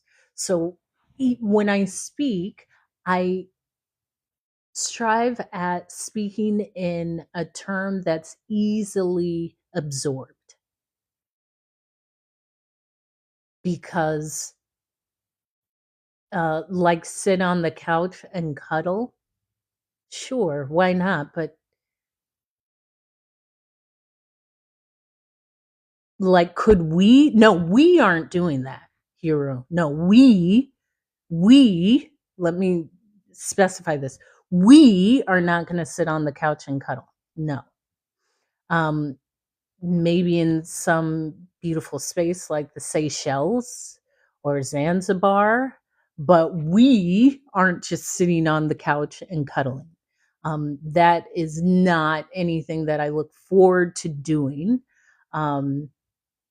Yeah, reading is great, but I saw a sweet side of you with that answer. But yeah, we no, we would mean myself and yourself. Myself and yourself aren't sitting on the couch and cuddling. Although I love affection, I do. I love physical touch and hand holding and these things, but we aren't cuddling on the couch. No, no. Several, Zell. Um, we aren't doing that. But we can do that when we travel somewhere, but like, no, I don't just sit on the couch and cuddle. I don't even watch TV. So where are we just sitting and looking at the beautiful water view of out the penthouse or something? No. No, I am an exceptional human being. I will probably not be doing that. Okay, we are not just no. We can no, we can do that on a boat, but sitting on the couch, no. You would have to catch me to do that. Uh No, like, "Hey, for your birthday." Yeah, well, I've never had one in any of my homes. My life has been the movie. My life is a movie. So I don't need to see someone else's imagination be played out on the TV. I was always traveling and I you name it, I've done it and seen it. Um, so I don't watch TV. I watch this, I watch YouTube, and I write or read, but I don't really watch too much. Most of the time I can figure it out and I turn it off, and it's not great, especially American cinema or American TV. Um, so as I was speaking, because I will do something different tomorrow, I will be doing my membership only live. I was going to do it later today, but I've spoken quite a bit and it takes something out of me. And we can be a bit more honest and intimate within speaking because I will be doing more subscriber and members only lives. So subscribe to that. Um, and it will all come down to your value. Yeah, exactly. And painting, that's absolutely correct. Um, I would do that too. I would actually go to the ocean and just paint the ocean with my canvases. And that is a wonderful form of expression, just expression. For me, cooking is expression, or as I told you, gathering these herbs or and plants, or what's up, handsome? What's up, handsome? Haven't seen you in a moment. Um, being able to express. That is another thing. Even movement. When I'm rollerblading, it's like moving energy. I when Hero was talking about chilling on a couch, I'm in movement. I move. What's up? What's up? What's up, handsome? I move. Um, and then I rest. But there's a difference. And for me, speaking comes from movement. It comes from my travels. It comes from the scenes I see. And that's why I had that story about the ATM and the grocery shop, because that is a part of my art and a part of my occupation, to go and experience life and bring it back as a story or a fable to teach. Um, you're trying to park that car. I don't know what that means, but okay. You're trying to? What? You can't try to park a car, you just park the car. Unless you have, thank you, Anna, the Rees music. Anna Tares music, thank you for the follow. Unless you have like the park feature, which ideally you would. So let's see. We're like what, 5, 6 days out. I know. Thank you. Thank you. I love the pink heart. Birthday is Tuesday. More than likely, I will not be live. Love the aesthetic. Okay. I do too. Thank you. I always will set the mood. And I love lighting. Because lighting, thank you. You're a voracious reader and many genres of books. Me too. Me too. Me too. Me too. I love lighting. When Handsome spoke of the aesthetic, I love lighting. In all my homes, you got to set lighting. And most of the time, it's too bright. I don't actually like lights. I like a lot of natural light or ambient lights and colored lights and well placed mood lighting and changing the lighting, all of these things. Thank you for the friendship necklace. But that comes with my impeccable style and knowing how to create a feeling. When I spoke of like artistic directing, that's a part of it, lighting and what to put where and how to place it and coloring and shapes and textures. All of these things, most don't have it because they have not much style, but to create a feeling creates safety and warmth. And that's what I strive for every time I speak, um, to aid in learning, to create something. I'm passionate about everything I do. There is nothing that I do that I'm not passionate about because I will not do anything that I'm not passionate about. That's why I am so passionate. I just don't do things just to do them. I don't That is not helpful, but it's a well curated life. Um, Thank you, Harlem 1952. Do you stay in Harlem? Yeah, actually, I've seen you've liked a lot of things. Thank you. I appreciate the love. Do you live in Harlem? Because I have so many stories about Harlem. Because my sister lived there for several years. So when I lived in DC, okay, maybe say you favor that aspect of life a bit more. I don't.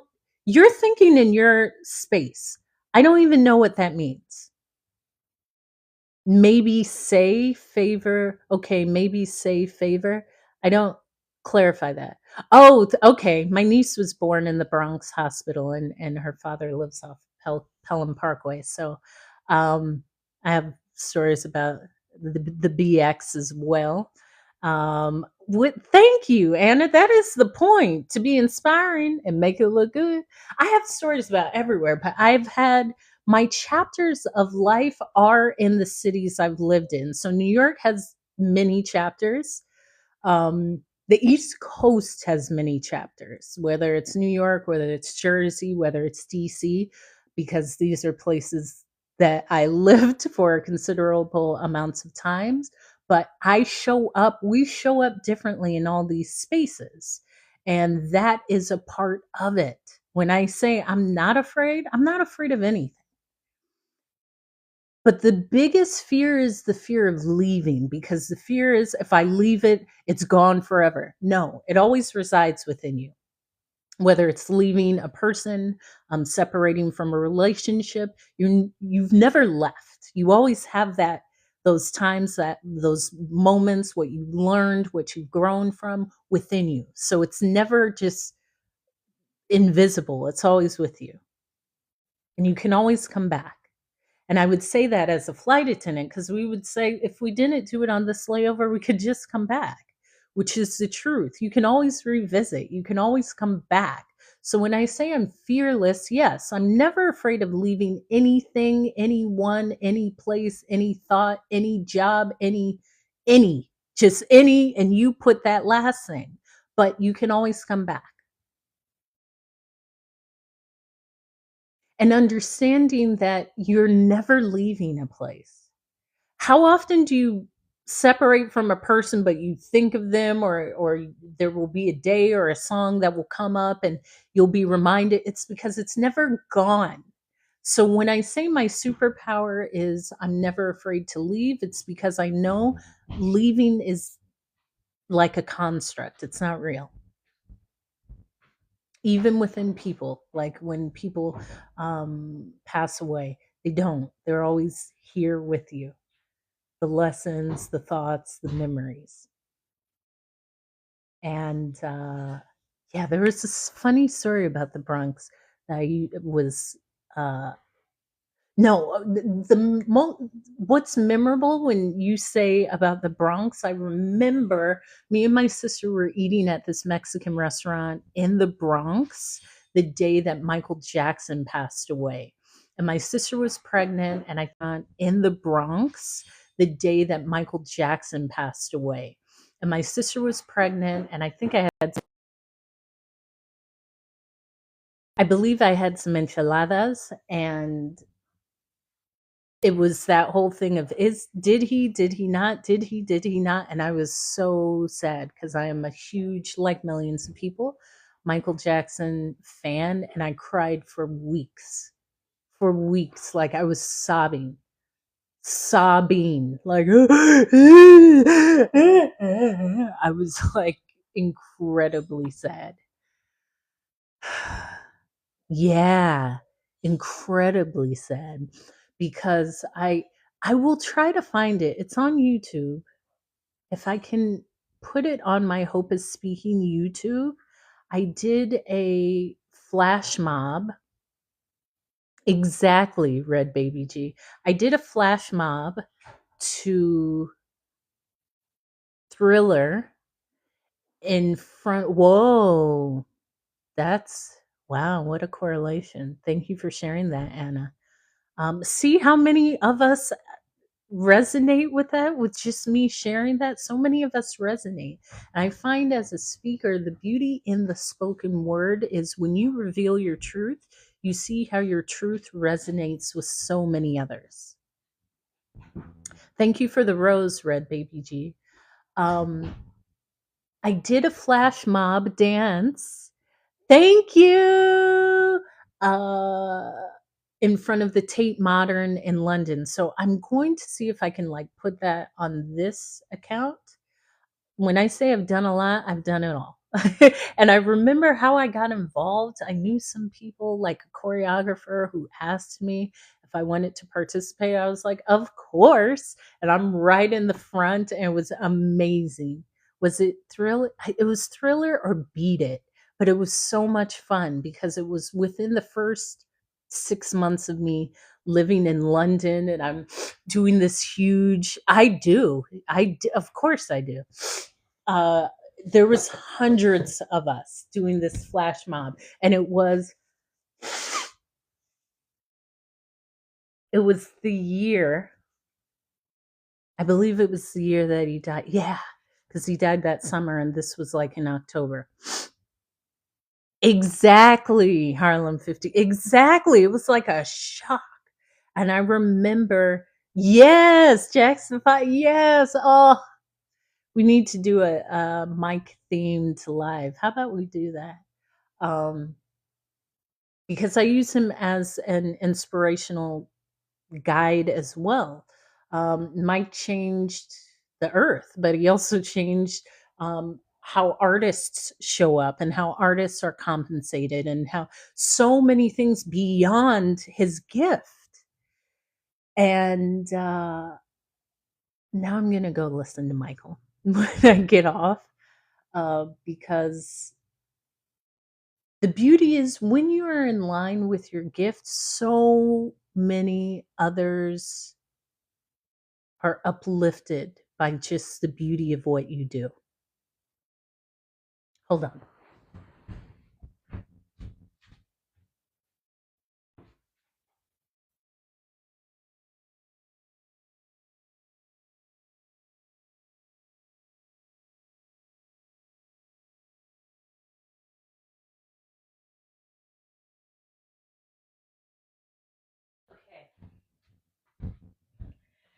Oh yeah. You had your friend exactly. We all had crushes on Mike. Of course, we all had crushes on Mike Jackson. Yeah. And some of my my favorite songs. There's so many. Um, PYT, Lady of My Life, She's Out of My Life, Never Can Say Goodbye. Uh, what's my go-to Mike song? Well, there's so many. What's up, Stevie? There's so many. There's so many butterflies, ghosts, uh, Thriller. I mean, we can keep yes, but PYT, I am the PYT, okay? He is brilliant. Yeah, they don't care about Off the Wall, the whole, well, I love the song Off the Wall. Like that's usually, thank you, handsome. That's usually the first one I will put on because I love when he says, "Do what you wanna do. There ain't no rules. It's up to you." Human nature. Yeah, I love that. Oh my gosh. And I listen to him because when I create music or think of music, I will just go and watch interviews or listen to how he structured and arranged his music. Because as an artist, he would, along with Quincy, like write, structure, arrange, vocal produce. Most, I mean, Beyonce actually does that, but there's very few people that do. And when I was a dancer, because when I was exactly, and see, now here's the lesson: words bond us. We started talking about Michael, we got to all of our favorite Mike songs. Anna spoke about how it's such an inspiration, all from just the word of another artist. And this is why I'm inspired. Um, we are the world's, yeah, by just sharing. I share so many truths, even when I speak. And I used to be like, should I? No, I share it. It could aid someone in some way. And I'm gonna have to get my charger because I was actually going to leave this live, but I think we should continue on. Um, when I was younger, I thought I was going to be a choreographer like Tina Landon, who was Janet Jackson's choreographer. I would be a dancer and then a choreographer. It was either a dancer, choreographer, archaeologist, or paleontologist or scientist. It went through all of those.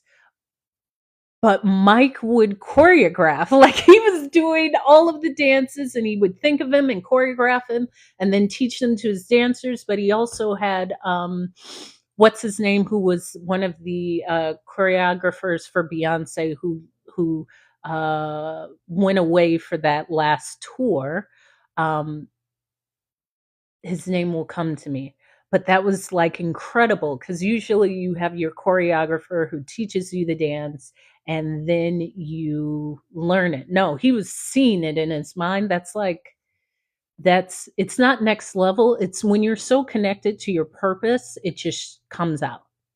So when people say, I don't know how he did it, well, you're not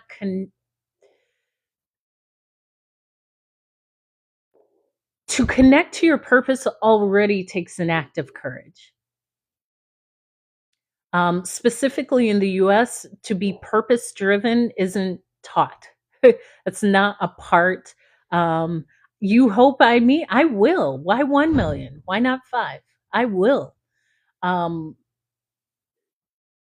I have many thoughts of this country, but we will take that off and speak on that on like my Patreon. Yeah, like Steve Jobs to the iPhone. I mean, there's several people. There we go, 100 million. Why not? Exactly. We going all the way, girl.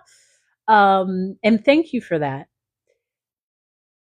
Being connected to your purpose is an act of courage, and it's your birthright. But even to say that it's an act of courage says something. To courageously act in what you were put here for or what you feel is your strongest self or what makes you happy. When I'm speaking to audiences, um, I feel my most free. And I love talking. I love speaking. Let me get my charger. Hold tight.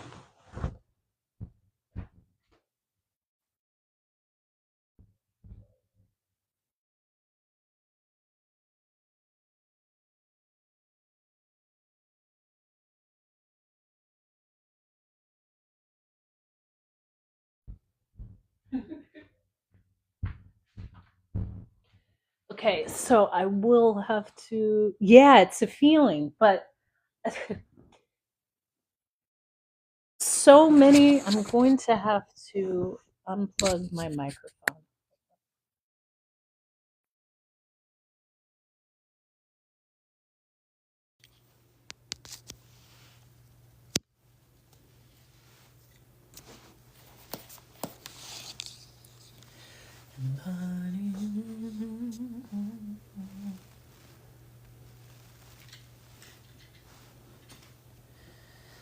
All right, let me make sure.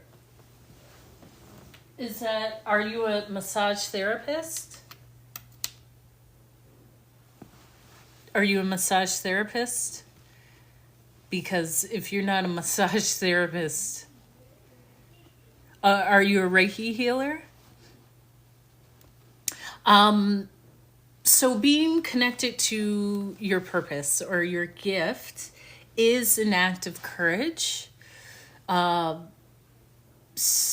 Innovators, artists, specific leaders who've chosen, I will message you, because all of these things are given to us.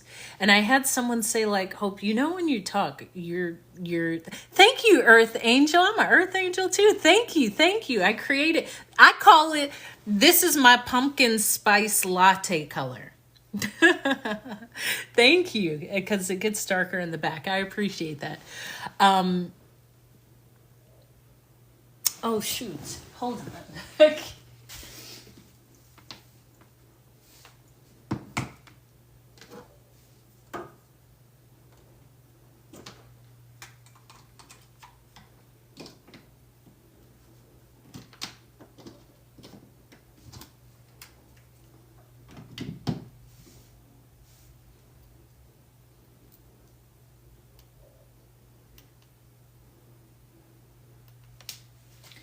Okay, there we go.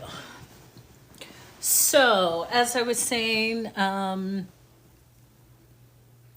yeah, that was the light. I have to, I'm my own sound and lighting person currently. My sound and lighting people were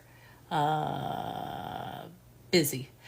So, yes, when you act in that, it's an act of courage, but it's really the most freeing thing you can do. And I was sharing how someone had said, Hope, when you speak, you're channeling. And I thought, am I? But really, I was pushing against that because I thought, well, channeling, what does that? It doesn't matter what the label is, because sometimes that last keynote that I shared with you, that I spoke at a retreat, this 3-day retreat, and it was a little over an hour that I spoke. And I had spoken to a friend afterwards, and she was like, so what did you talk about? And I'm like, I don't really remember. I don't really remember, but I had a lot of people come and say, like, with tears in their eyes, like, that was so great. I don't always remember when I speak what I've said. And I remember saying that same thing. You can look at my TEDx talk in my link in bio, because all of my speaking is extemporaneous, which means I have an idea of what I'm going to say, but exactly, you completely understand, Anna. I don't write a speech. I may get some ideas out, and I know the opening, or I know points, but I have to practice this. This is why I come on here. And even my TEDx talk, that was I purposely spoke in the way that was most natural for me. Because often that is very planned and structured. And I was like, no, I have to do it my way. And I'm sharing this because I was just confident that my gifts would create the life that I want to live, that I am living. I never second guessed it. I never said, well, that probably won't work. No. Okay, what do you want to do? Thank you for continuing to like the live. When I took the retirement from being a flight attendant, it was like, okay, I've done that. I've had so much fun. I've traveled the world. You name it. I will. Thank you, Handsome, for jumping in. I'll jump into one of your future lives. I'm glad you're doing well. Take care of yourself, and always. Yeah, exactly. Thank you, Star Muse. Hold on, Star Muse.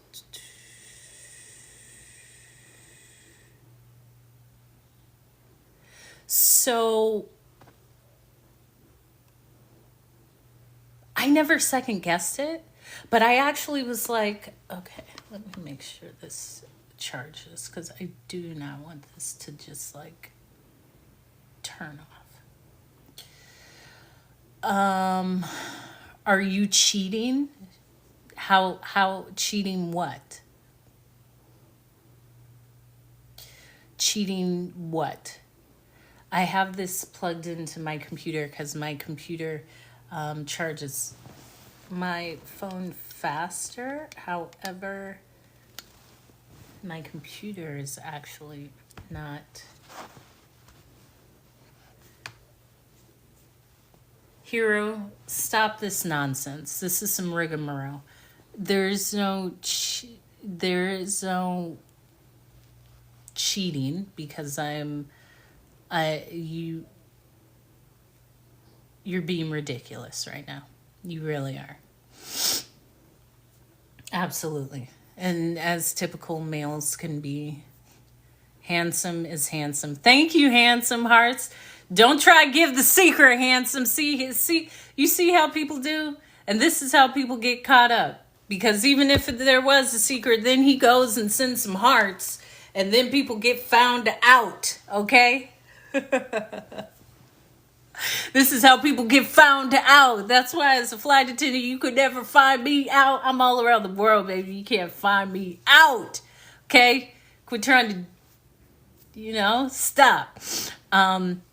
Yeah, and I don't even, whatever words people want to use, and I'm referring to you, Star Muse, with New Age or woo-woo, sure. These are all just labels for whatever.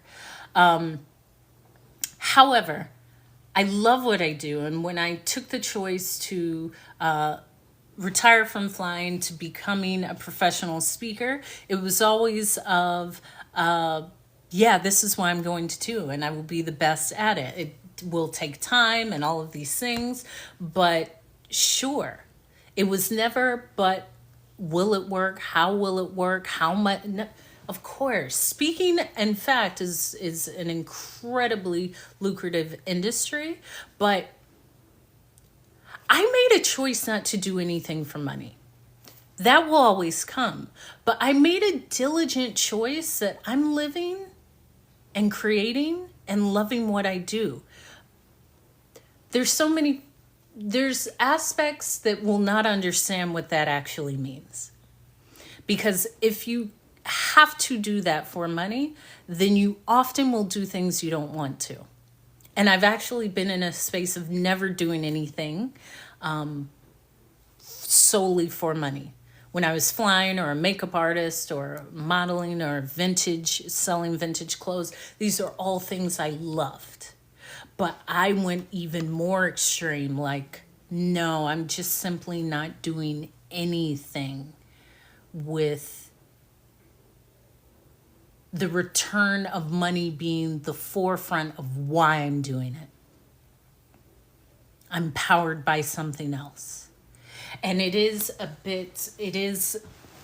passionate space, and it also is a creative space, so there's that. But so what? Yeah, I love that authenticity of being charismatic. That's really great. I'm going to write that down. Authenticity of being charismatic.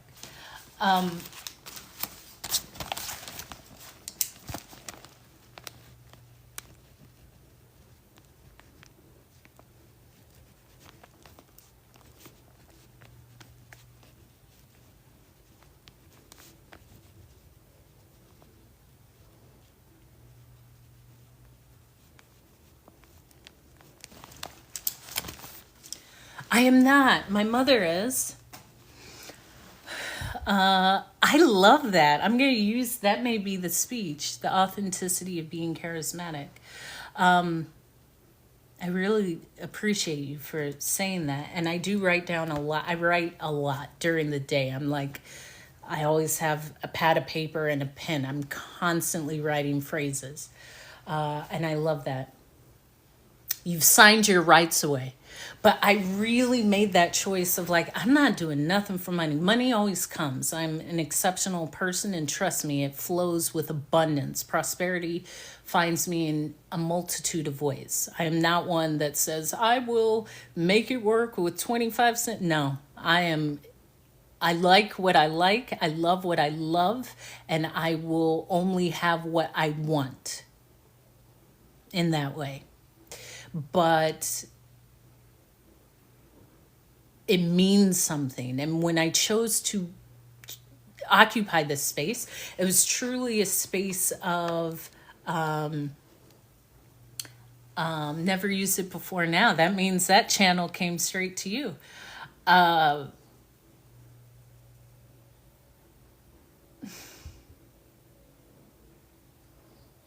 To be that strategic and really intentional about my life, a lot came from, as I said in my TED Talk, which you can watch in my link in bio, from coming from that space of that emergency landing. It did change my life. I'm okay with someone not understanding that. But near death experiences or watching someone go to that other side shifts the belief of what you believe this life experience is. And this gift is an act of service. And I said, I am here to be of service. I've always had this voice. I've traveled the world and I've engaged with all these people, and people would say, you are so positive. Yeah, my name is Hope. It's been spoken into me. My name is Hope. It's been said to me my entire life. And I have a sister named Faith.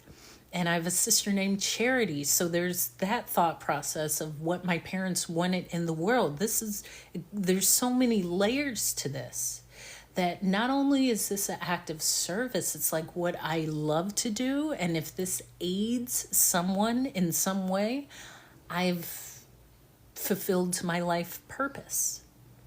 And to me, that's the point. To aimlessly go through this experience without being of service, I guess, to humanity or the universe in some way, would be fruitless to me, if that makes sense. And so when I share these stories, there's a bigger method. However, it's what I love, and it's not about being easy, because this journey is definitely a journey. And thank you, Red Baby G and Star Muse, for all of your comments. It's also possibly showcasing to someone else what they can do. Ooh, the gift after survival. I gotta write that down too. Hope is the gift after survival. And it is the light that leads the way.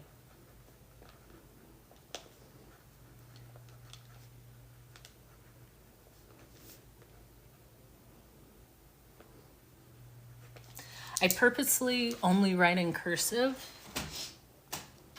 because I love writing in cursive. And it looks so beautiful. Yeah, exactly. Like, I don't think it takes the same energy to be mean or to be kind. I don't say nice because nice isn't the appropriate word. I do believe it takes more to be negative. But that's a lesson in itself. I mean, sometimes that negativity is because what's harboring in us is sadness or some sort of betrayal or trauma. That's a place of learning. You're just here. That's enough, classy feline. That's enough. So thank you. I appreciate that. And the hair is beautiful. It will always be beautiful. And why not it be beautiful?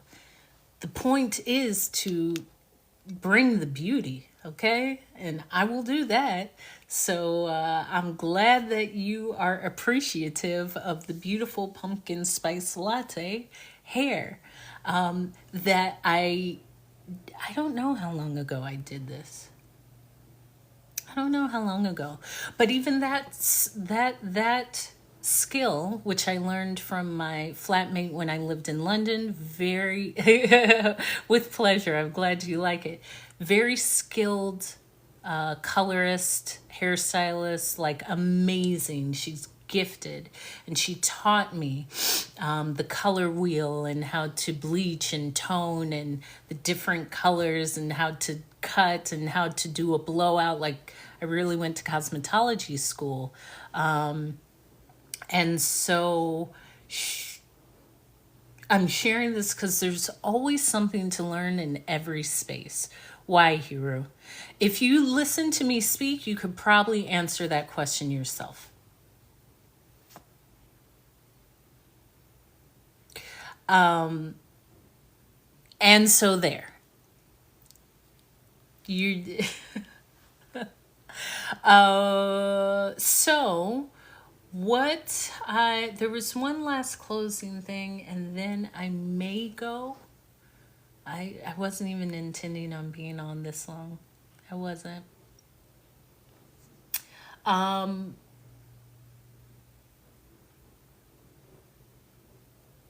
when I come and speak, it is my honesty, but it's really to give back where someone says, "Wow, yeah, I'm going to try this." Um Yeah, is that? Yeah, yeah, yeah. And charity and service to others. Well, charity is love, a ticket out of depression and into gratitude. That's beautiful too. And it's just so enriching. But also, when I speak, I will be so tired. And I do believe when someone said, well, it's because you're channeling, I will be so tired. And that's why I used to come on every day with pleasure. That's what I'm here to, that's why I show up. I'm learning because I do often want to pour more of my service and more of myself. But then I also have in person speaking assignments that I have, and that's why I've actually been traveling and knowing that our gifts are strengthened by rest, and rest is important. Rest is important. So every Friday, as I shared, I will do subscriber only lives. Starting tomorrow, I will come on like this live, but then I will go into my subscriber only. And I will start doing a bit more speaking in the subscriber only community. However, I gain so much even from this app, the people I meet or the others that are inspired by me, or people who say like Harlem said, you know, I like your content. Is It's fulfilling because we are all putting ourselves out there, and to have a person resonate is the gift. And I'm grateful and thankful and inspired when anyone puts a heart and leaves a comment or joins the live. And Hiro, at times I'm joking, at times I'm not. Because it's all that act of like putting yourself in the forum. However, if you're creating, that's the only way. You have to put it in a space, an open forum for the public to consume. And that's a lot of words to just say, I'm here for you. And I ain't afraid, I ain't never scared. And I enjoy it. I love to create, and I go back and I will do something on what you said, authenticity of being charismatic. I'm going to do something. I'll put that on my Hope is Speaking YouTube. So subscribe to my Hope is Speaking YouTube. We are gallivanting to 1,000 subscribers with pleasure, Hiro. I'm just over 620 12 subscribers. So if you have not subscribed to Hope is Speaking YouTube, Patreon is going to be relaunched because I like some of these other platforms where I can invite people on and we can be a bit more candid, because I do enjoy live, but there are things behind a paywall where I can be candid, which I already am, but others will. I vote for myself every day. And I that's interesting. I don't know why that matters, but I remember when I was I've always been intrigued, because I thought I would go into some sort of service for like a state official. Thank you. And I worked the polls. This was right when I turned like 18 or 19. I think I was 19 or 20. And I wanted to see how it was. So I worked the polls. I've done a lot of that type of stuff. So I had to go set up the polling place and put out the signs. And this is in California. And that was quite a long day. But I've also helped with grassroots organizations and canvassed neighborhoods when I lived in DC. This was for Obama's first term. And I learned a lot. And yeah, exactly. And I appreciate and encourage anyone to be in that space, because it is informative. And when you feel that strongly, and this is why I loved doing it, especially with that first campaign, I felt I had so much passion for it.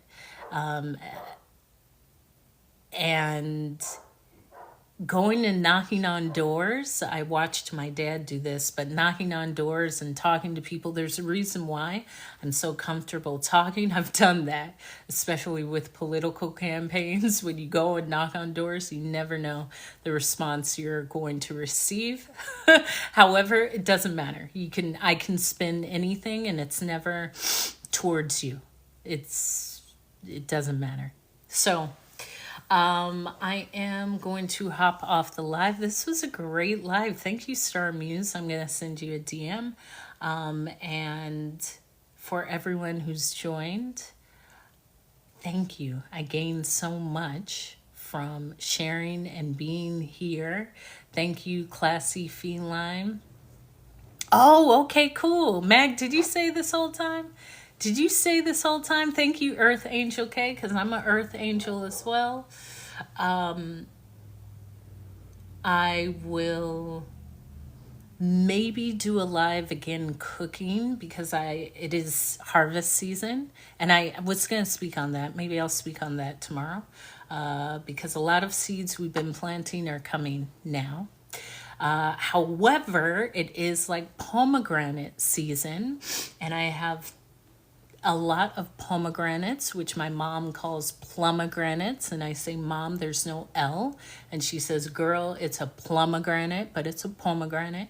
And I'm going to cold press juice them. So we have pomegranate juice. But I also, good night, Harlem 1952, also want to make pomegranate syrup, like simple syrup, so I can pour it into tea or whatever.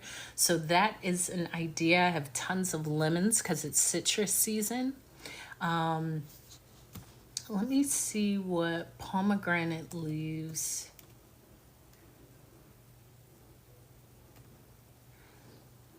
Because I told you I picked.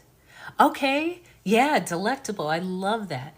My mom, I came home and I saw like cocoa out. My mom is absolutely excellent baker.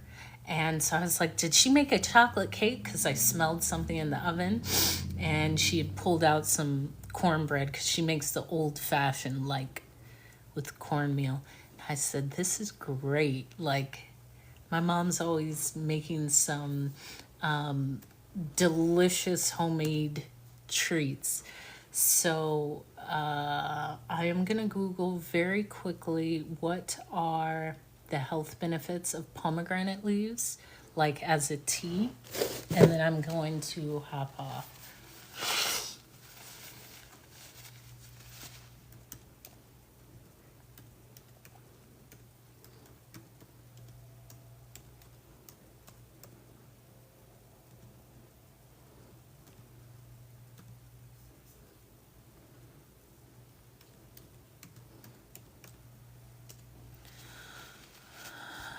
I am here with her now. I may or may not. I'm probably will be somewhere because Thanksgiving is Thursday. My birthday is Tuesday. I may be away, but I will see her. I see her all the time. Okay, pomegranate leaf tea offers several potential health benefits thanks to its antioxidants, anti inflammatory, and therapeutic properties. Here's a breakdown of its benefits. Rich in antioxidants, pomegranate leaves are packed with antioxidants that help neutralize free radicals, protecting cells from damage and reducing oxidative stress. Supports digestion. This tea can soothe digestive issues such as diarrhea, bloating, and stomach cramps. It's traditionally used to promote better gut health.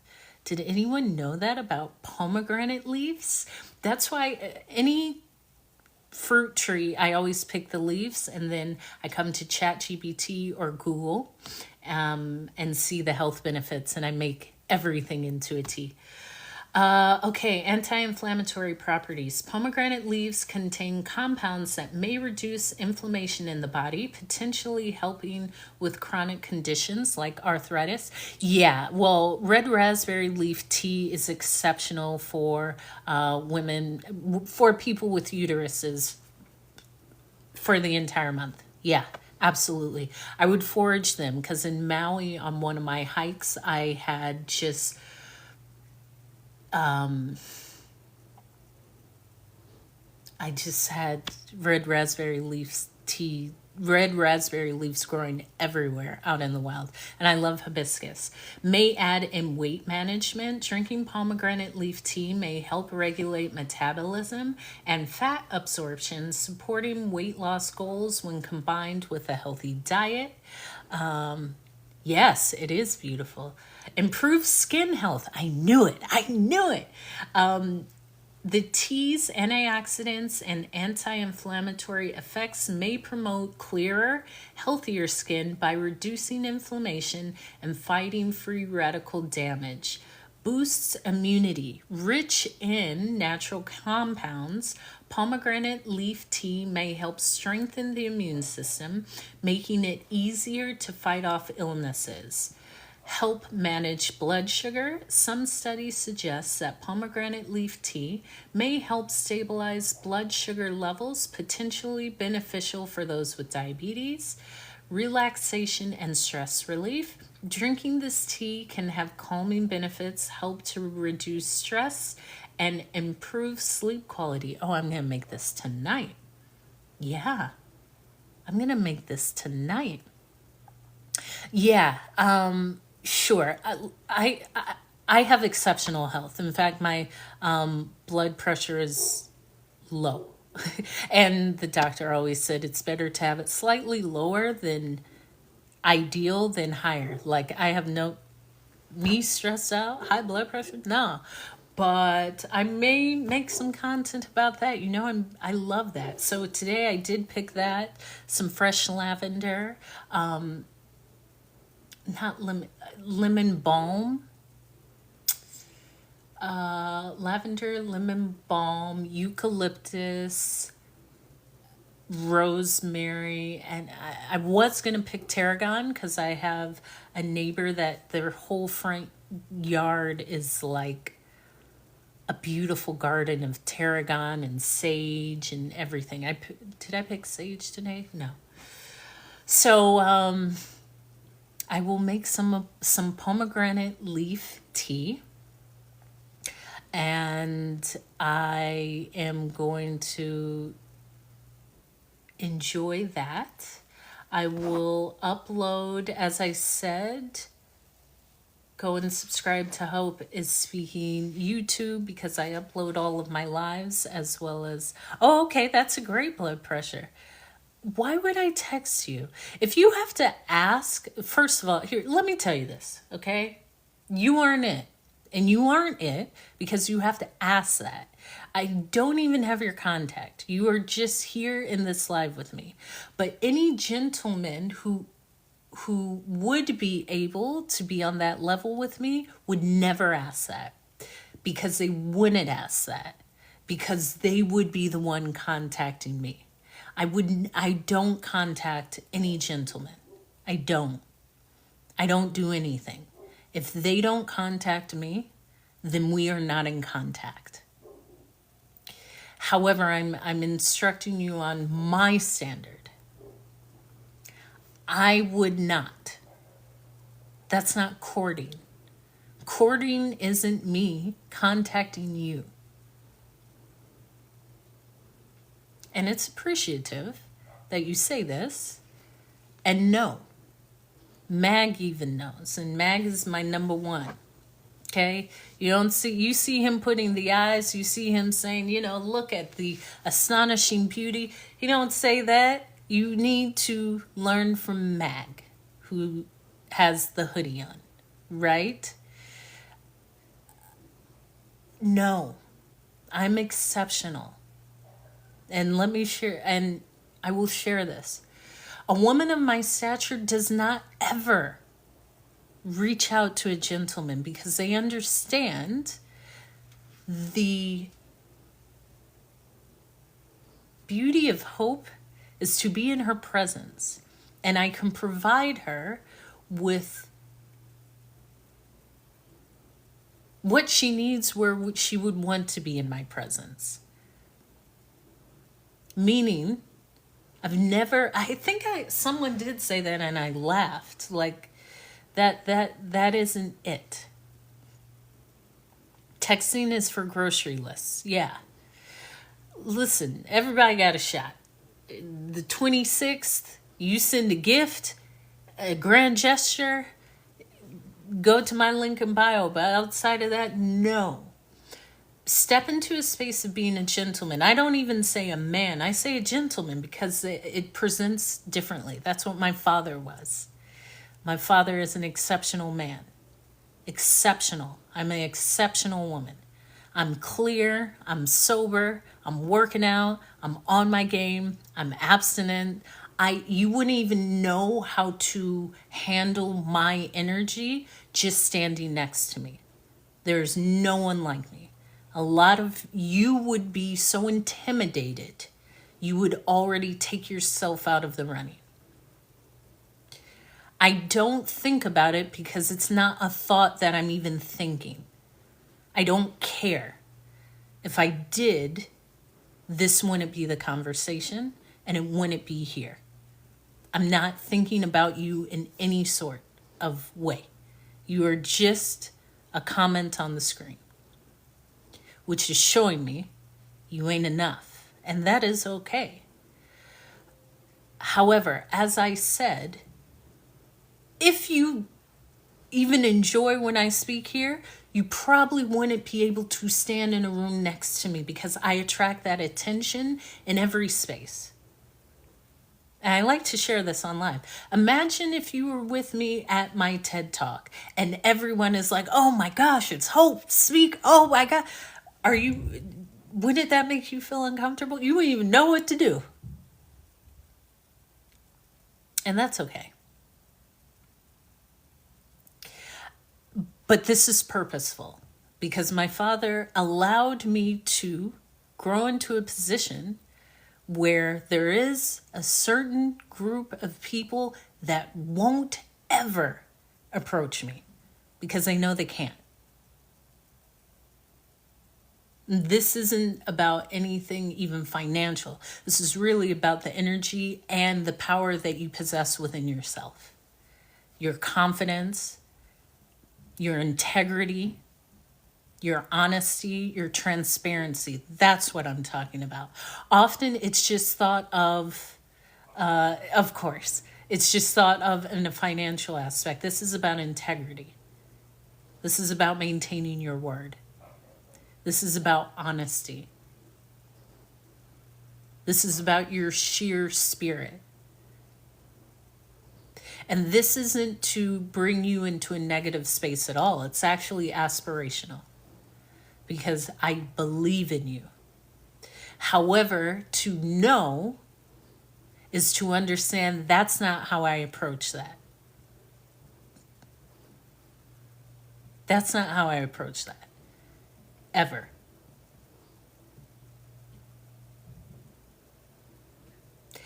And with that, as I said, follow me here. Subscribe to my Hope is Speaking YouTube. You can watch my TED Talk. The link is in bio. And I close my live with these three things.